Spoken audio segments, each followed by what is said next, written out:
नमो भूतनाथं नमो देवदेवं नमः कालकालं नमो दिव्यतेजं नमः कामभस्मं नमः शान्तशीलं भजे पार्वती वल्लभं नीलकण्ठं भजे पार्वती वल्लभं नीलकण्ठम्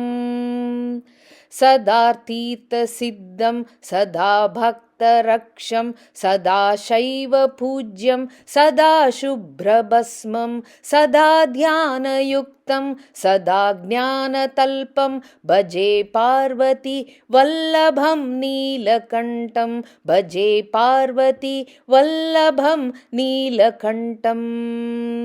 श्मशानं शयनं महास्थानवासं शरीरं गजानां सदा चर्मवेष्टं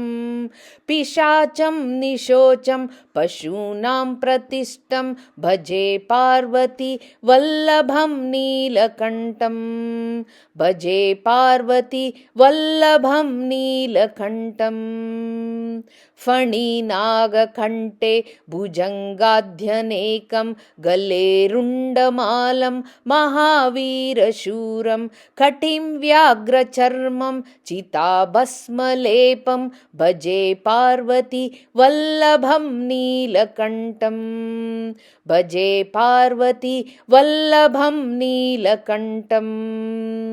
शिरःशुद्धगङ्गा शिवा वामभागं बृहद्दीर्घकेशं सयं मां त्रिनेत्रं फणिनागकर्णं सदा फालचन्द्रं भजे पार्वती वल्लभं नीलकण्ठं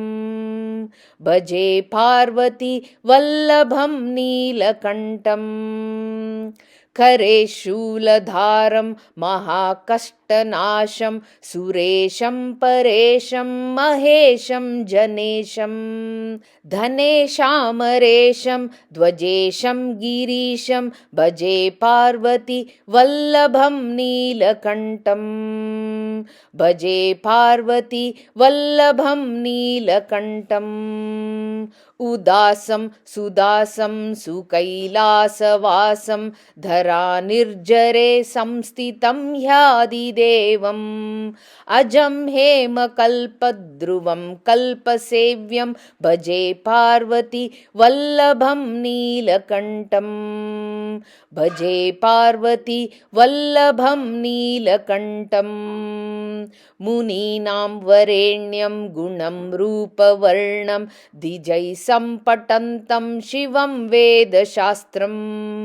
अहो दीनवत्सं कृपालुं शिवं हि भजे पार्वती वल्लभं नीलकण्ठं भजे पार्वती वल्लभं नीलकण्ठम्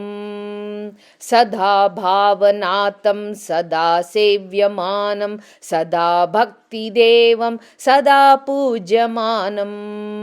महातीर्थवासं सदा सेव्यमेकं भजे पार्वती वल्लभं नीलकण्ठं भजे पार्वती वल्लभं नीलकण्ठं